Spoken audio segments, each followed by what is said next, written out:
Several of you have seen my life story that I did on the internet a few years ago.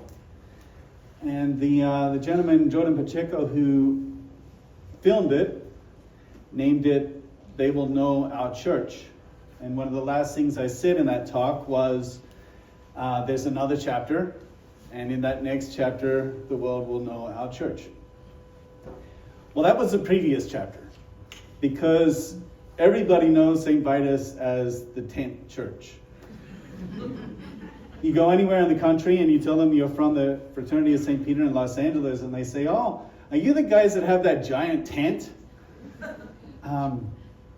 So that was the previous chapter. They already know about us, and it's good for our humility to know that they all know that we are tent dwellers.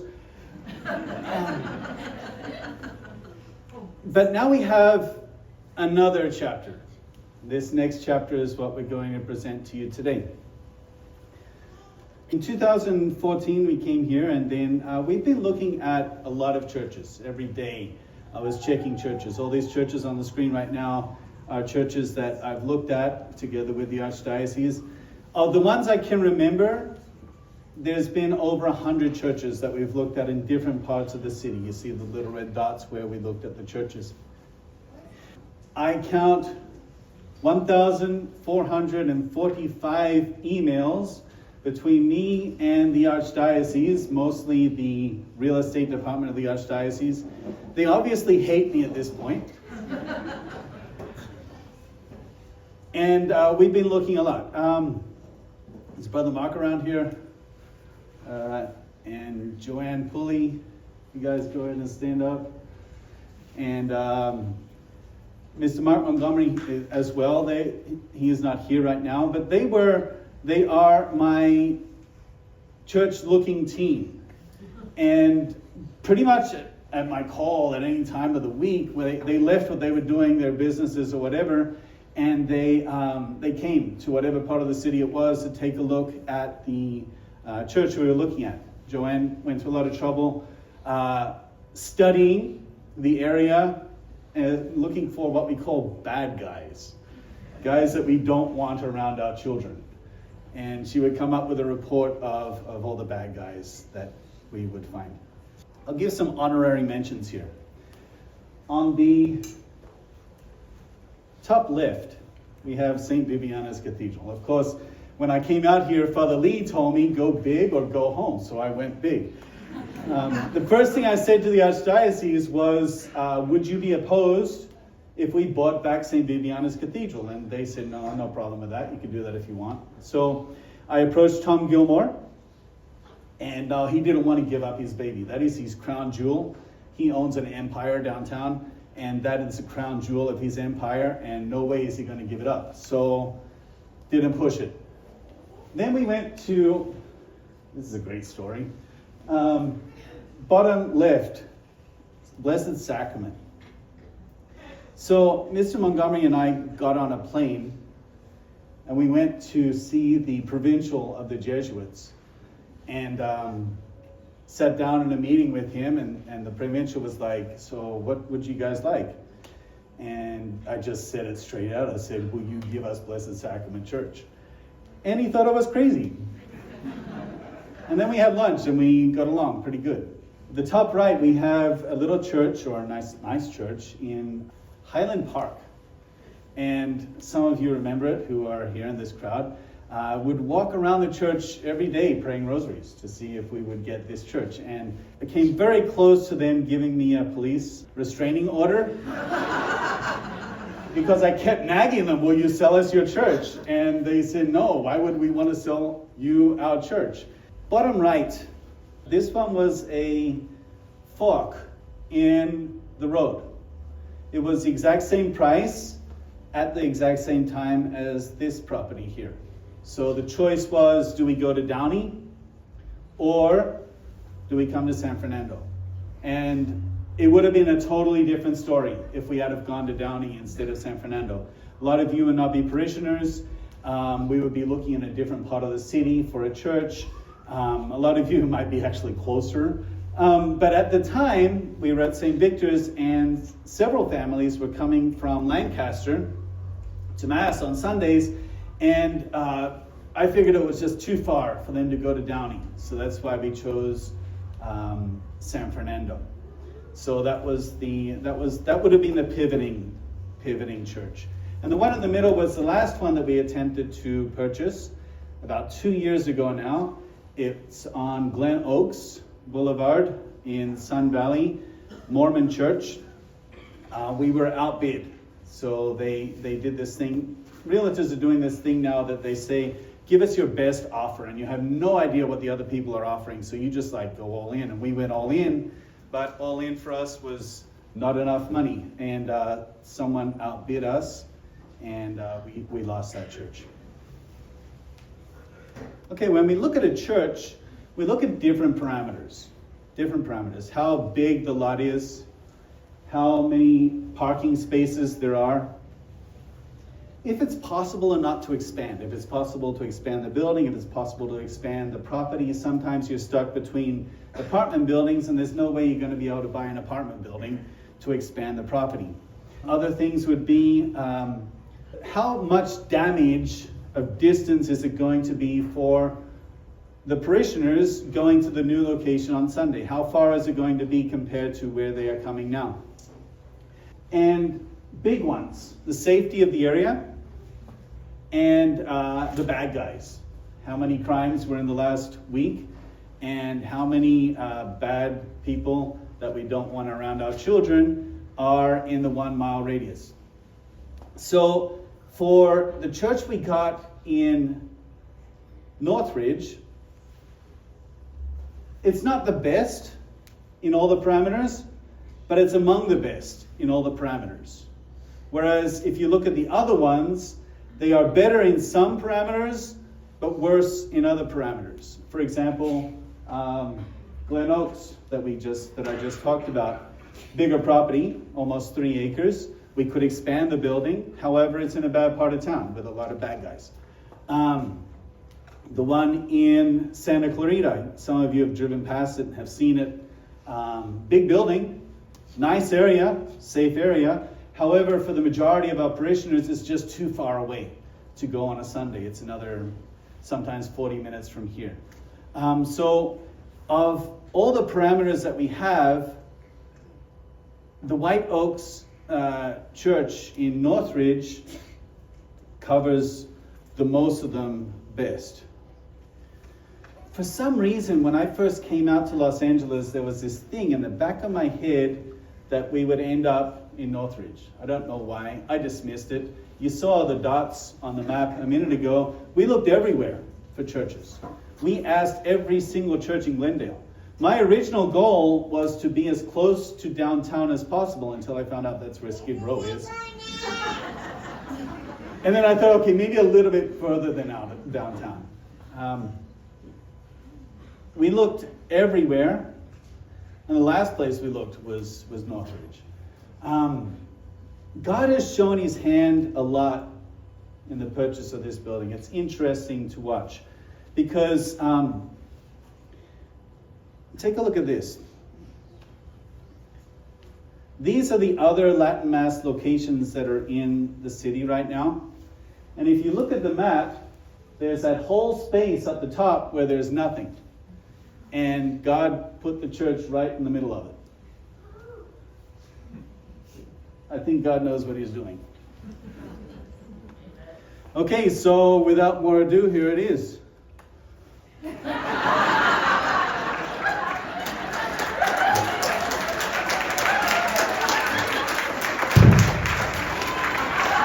And the fireworks.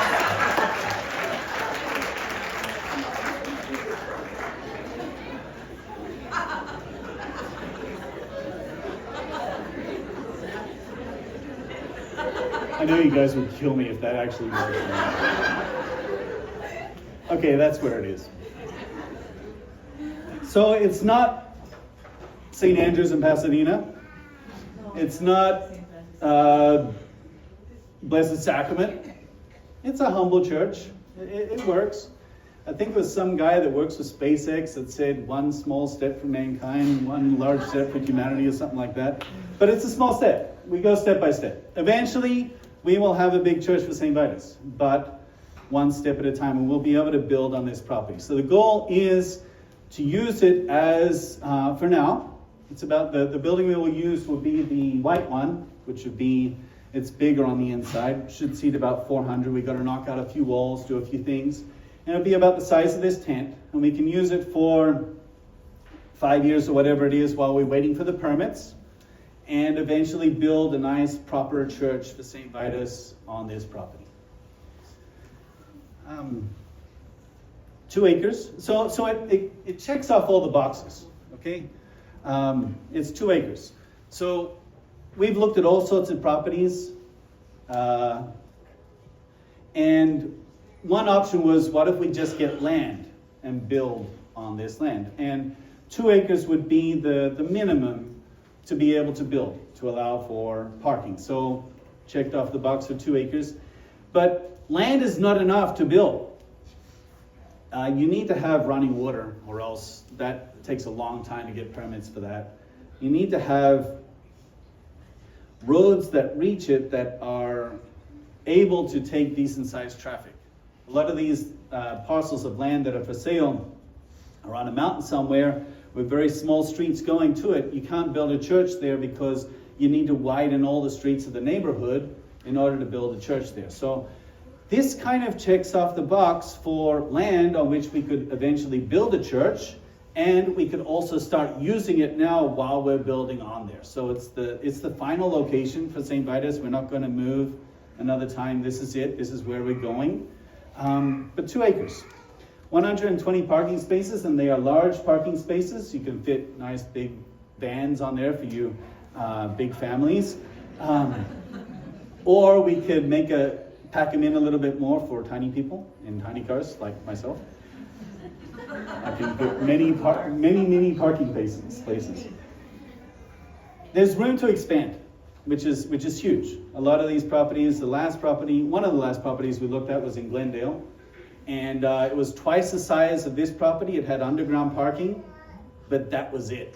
We couldn't build the church bigger because there was only so many parking spaces, and there were apartments all around it, so we couldn't buy more land either. So we didn't go with that building because we couldn't expand from that.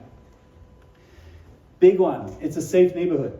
We can not be afraid of our children, except when they run out on the street. So don't let your children run out on the street there. But it's a safe neighborhood. It's a nice neighborhood there. And it's minimal impact for travel time for our parishioners. So on the screen you see, these are all our parishioners. They're from all over the city. And this is where St. Vitus will be. Unfortunately, for some of our most dedicated parishioners, it's going to be a little longer. So I'm sorry about that. We couldn't find a place for everybody, or it'll be closer for everybody. However, for the majority of the people that are coming, it's either the same or a little bit better or slightly worse. So if you're driving an hour already to come to Mass, hour and 15 minutes, it's basically the same in Los Angeles traffic. I'm sorry, but we tried our best. So minimal impact time. Other churches we were looking at, another one we were looking at was on Sunset and Vine, a couple blocks away from there. It would have been bad for everybody. It would have been worse for everybody to travel there. And big one, we can afford it. And another big one, gets us out of the rain.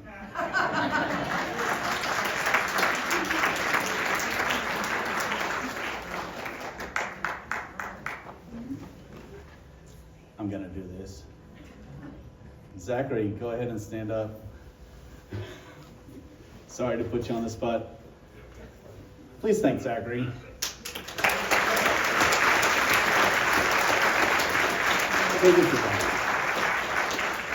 So, I have checked LoopNet more than most people check their text messages.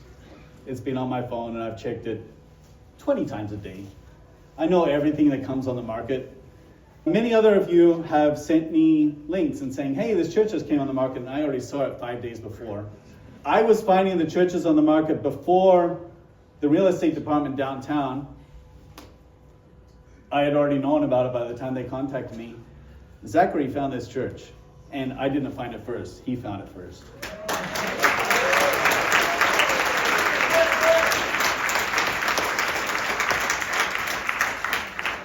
So then I drive by it and I take a look at it kind of like this, and I'm like, yeah, nah.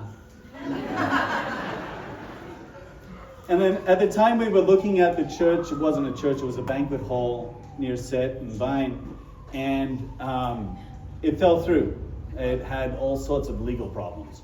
So I told Mike Davitt at the Archdiocese, the real estate guy at the Archdiocese, I said, hey, Zach sent me this link to this church, but I think it's too small. What do you think? And he's like, let's go look at it anyway, because we're going to look at everything. So let's go look at it anyway. So I went there, we're looking at it, and I'm actually in the white building with him, and I'm asking him, so do you think we could tear down these buildings and put up a temporary metal building about the size of this building? And then I'm really realizing, wait a minute, we don't need to do that. The building's right here. We can just use this while we build our future church. So we started pursuing it. I took a couple people by to take a look at it. The building committee came by. They loved it. Joanne said she would stay. I'm putting words in her mouth. And I took this one family by to take a look at it, and they said, this is a Armenian church. And I said, no, it's not. It's a Christian Science church. And they said, no, it's an Armenian church because our son did his Eagle Scout project here at this church. And that was almost a sign from God for me, because like, of all the churches in Los Angeles that we've looked at, what are the odds that this is the church this young man did his Eagle Scout project at? So I contacted Mike Davitt, and I said, you know what, let's go for it. It's not perfect, but we can make this work. It'll get us out of the rain. And so we started. This was before I went on retreat. So it's been a while in the making, this property. And so put a bunch of bids in. Actually, we put one bid in. That was asked for $4 million, and we put in a bid for $4 million. And then they got back to us that, like, there's 15 other bidders, and they basically did the sudden death thing that I hate. They said, give us your best offer, and everyone else will give their best offer, and we'll pick whoever has the best offer. And no indication, no clue. And I told Mike, I said, you know what? Last time this happened to us, it was on Glen Oaks, and we went all in, and they outbid us. If we don't get this one, it's going to happen again next time. And who knows when the next time's going to be. It's probably going to be in another 2 years. So you know what? Let's just go all in on this one. Go all in, everything we've got, put in a bid, and let's bid $8 million for this thing. And Mike was kind of like, well, Randy's not going to like this. Randy gives the loans. So anyway, he sat on it for a bit, and the listing agent actually reached back out to Mike. And he said, so are you guys going to put another offer in or what? And Mike said, well, my client, he's thinking about it. He might like to, I don't know, I'll get back to you. And he said, so how much are we kind of talking? Can you give a ballpark figure of how much we should bid? And the listing agent said, just a little bit more. And actually, he didn't say it that way, but that's how Mike interpreted it. So instead of bidding 8, we bid 5. And we actually got it for $4.9 million.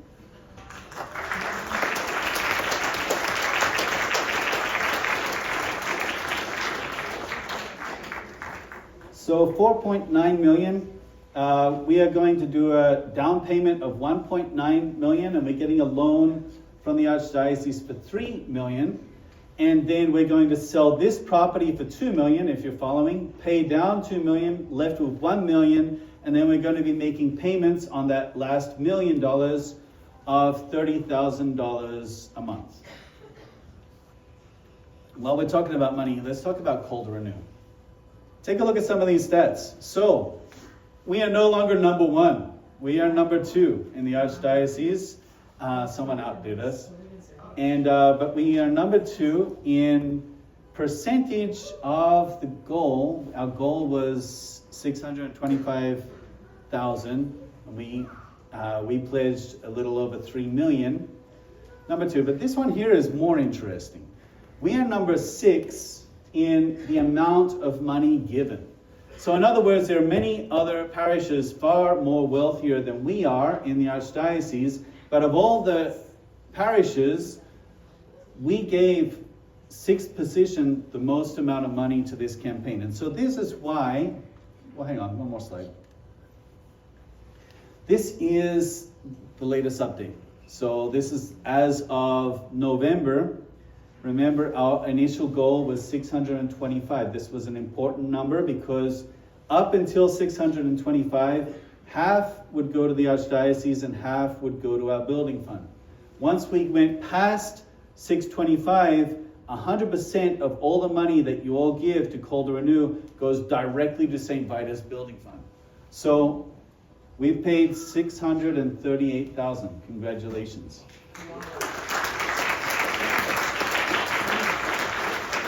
So as of now, everything, as of November, I called it Archdiocese to be sure, because I didn't want a computer error to happen. But I call the Archdiocese to be sure, and yes, as of November, 100% of all the monies that you pay to Call to Renew goes directly to St. Vitus. And it's about 30,000 a month. And that is why Randy gave us this really good loan, very generous loan. Every parish is asking for loans, right? Every parish is asked for loans, build a gym or whatever. He gave us preference because we paid off the last loan so fast.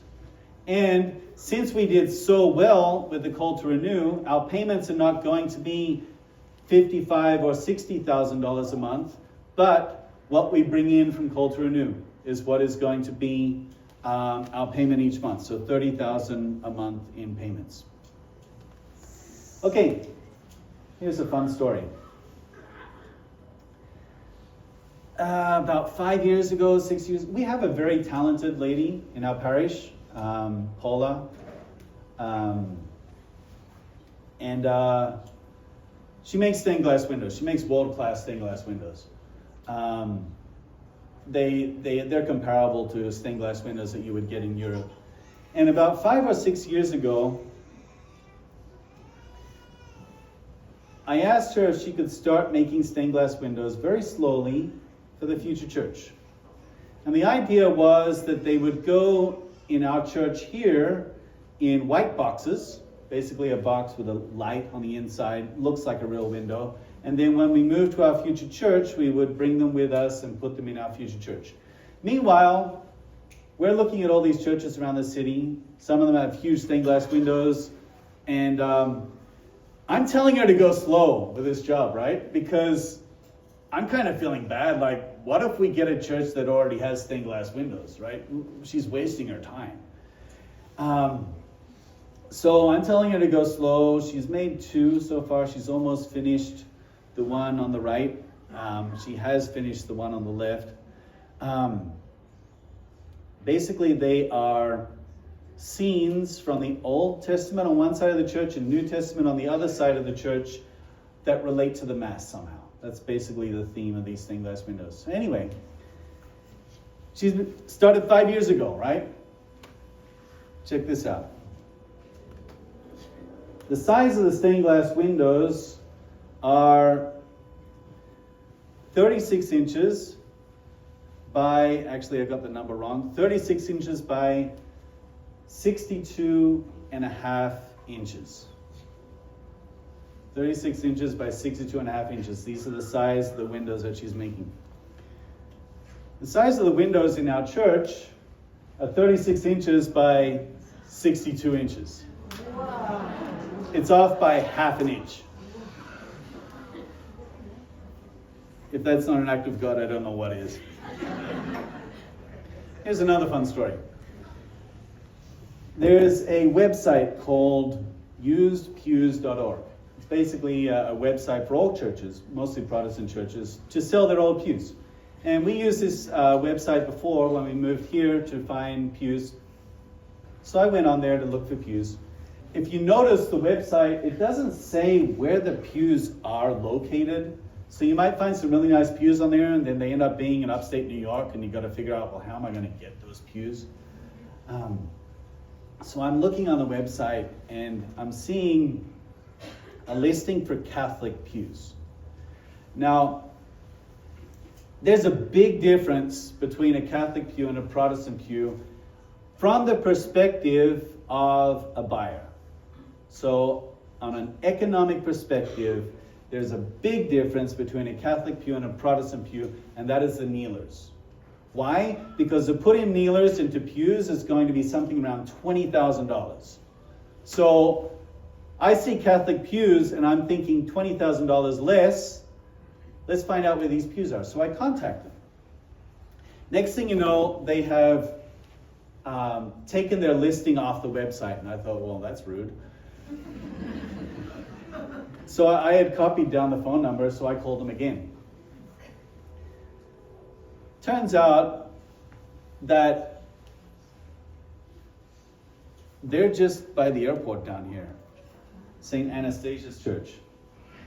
And the reason why they took down the listing was because they're not ready to get rid of the pews yet. They need to get rid of them on December the 15th. So just keep that date in the back of your head for now. Anyway, so I'm telling them, hey, we need the pews. Happy to pay for them. They are actually getting new pews for their church. And I didn't ask them how much the new pews are, but an educated guess, I've kind of known my stuff here. A new pew is going to be about $2,000 each. So when they're asking $200 per pew, I'm telling them, hey, you guys need to pay for your pews, so I'm not going to bargain with the money for these pews. I will give you what you ask. So we'll give them this 48 pews, about $10,000 for all these pews. So I went down there to take a look at them and meet the priest. And it's really cool. They are also tent dwellers. So there's this immediate connection of, hey, we're going to give you our pews and you are fellow tent dwellers. They've been in a tent for about a year because they've been doing renovations to their church, and they're honestly doing fantastic renovations to their church. It's like next level, beautiful. Yeah, I should hire them to do our church. Really good stuff. So I hit it off with them. Priest was awesome. The staff he had there were awesome. And yeah, we're going to get the pews from them. They're actually a perfect size for us. They're about as long as the rows of chairs that we have here, 16 feet long. So they're going to be actually perfect for our future church. What else? Okay, so back and forth with Randy, back and forth with this guy. When are they going to accept our offer? Are they not going to accept our offer? That started before I went on retreat. So my retreat this year was very distracted because the entire time I'm thinking to myself, will we get it? Won't we get it? Will we get it? Won't we get it? Will we get it? Won't we get it? And I'm going crazy. I can't think about praying because I'm thinking about, well, if we don't get it, I am going to fall into despair and slip my wrist or something. And if we do get it, then I'll be happy. And then so eventually on the last day of my retreat, I did one meditation of saying, whether we get it or not, this is what I have to do in my spiritual life. So that's how my retreat ended. I came back and we still didn't get it. And I'm still waiting and still waiting and still waiting. And next week and the next week and like back and forth. And there's 15 other people and like, what's the best offer? And yeah, so this went on. Well, we finally got it. We got it on October the 7th. Can anybody tell me what happened on October the 7th?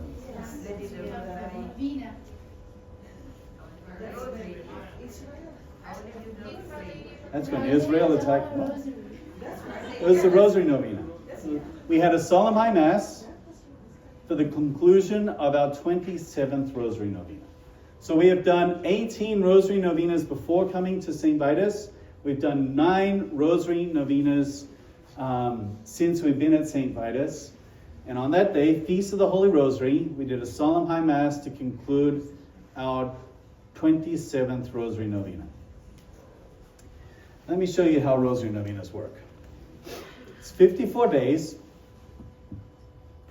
and you have 9 sets of rosaries, joyful, sorrowful, and glorious, in petition. And then whether or not you get your prayer heard, you do 9 sets, joyful, sorrowful, glorious, in thanksgiving. That's how the 54-day novena works. Okay, so 9 times 3, 27. We got the church on the exact day that we concluded our 27th Rosary Novena. Wow. It was the exact day at the end of the petitions. And you have no idea how much I wanted to tell you.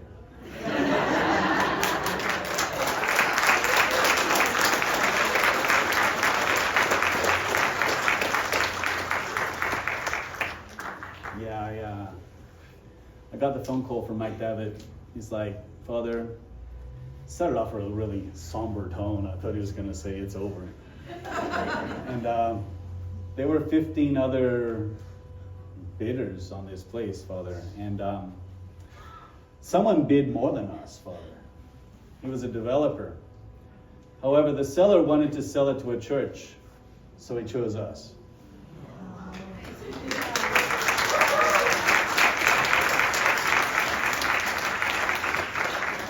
So I just fell to my knees and sang a non nobis at that moment.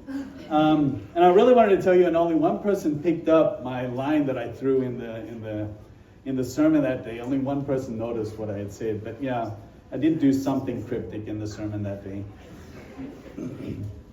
So now we have to pray 27 more Rosary Novenas. Because we have to give Thanksgiving now. So we're going to start our first Rosary Novena today. And over the course of the next 5-10 years, we're going to be praying 27 more Rosary Novenas in thanksgiving for this church. So what we're going to do, this first Rosary Novena that we're starting today is just in thanksgiving. Okay? But for the others, we're going to stretch it out over the 5-10 years. The Rosary Society is going to help us out with deciding when we want to do these. It's going to be optional, like the other 27 were optional. And what we might do is open it up if any of you have intentions that you want to include in the Rosary Novena, but then the main intention would be in Thanksgiving. And this is really good for us because, like I've said multiple times, a parish founded on rosaries cannot go wrong. So God wants us to found this parish on rosaries. So that's what we're going to do. What about closing? Well, at 10 o'clock this morning, I got this text message. Hi, Father. It's from Mike. Hi, Father. Great news. We have closed. Congrats to you. I'm out of town and we can coordinate keys and stuff on another day. So we close today.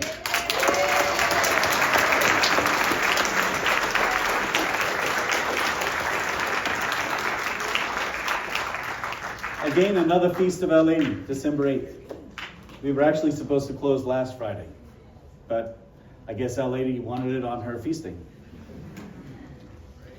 But we can't get into the church just yet because part of the deal that we were figuring out with them is that they're going to rent it back from us for 1 week until they can get all their stuff out. And so we can't have access to the property until December 15th. So I did tell Mike that I was going to tell you all, sternly, that you can't go walking around on the property just yet.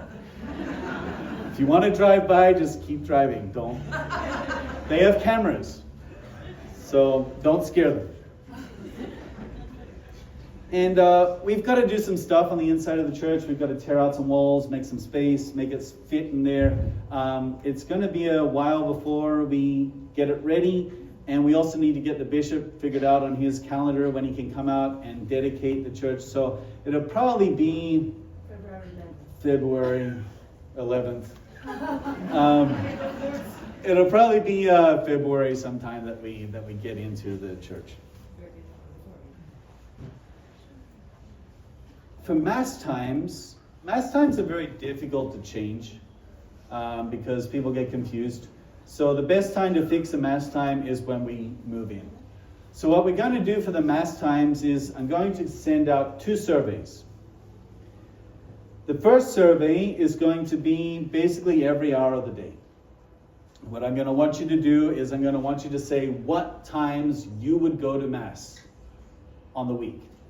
So if you fill out every hour of the day, you're lying to me because you're not going to go to Mass every day, every hour.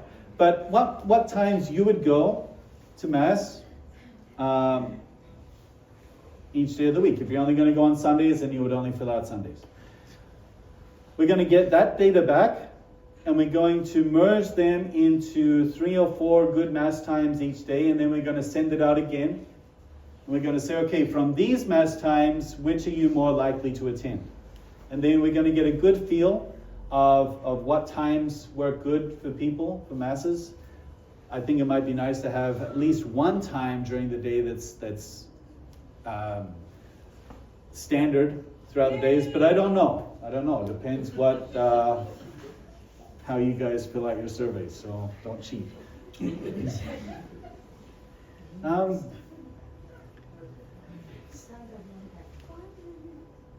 Just curious, how many of you were in San Felipe? Why don't you go ahead and stand up?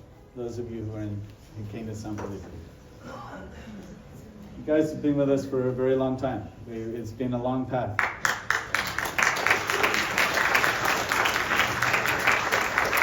Okay, then all of you who were at St. Vitus, why don't you go ahead and stand up too? St. Vitus, another bunch. So, okay, go ahead and sit down. And if we do this question again in a couple more years, all of you will be standing up because you're all kind of pioneers. We're all going to go to this new church, and there's going to be a lot of new people. Got to be welcoming to them. Don't chase them away. We're not a cult. Be welcoming to them. It's a beautiful thing. It's a beautiful thing to have a starting parish. Everybody is on fire. Everybody's happy. When I went to meet the Pew tent dwellers, I was telling them about St. Vitus, and I was telling them how we have a little tiny church of 120 people and how our parish has just boomed, and now we're over 1,000 people in the parish. And they were saying to me, how was it that you got 1,000 people? Like, was it demographics, or are your sermons that good? And and I said, no, it's this thing called the Latin Mass. And they're like, what's that?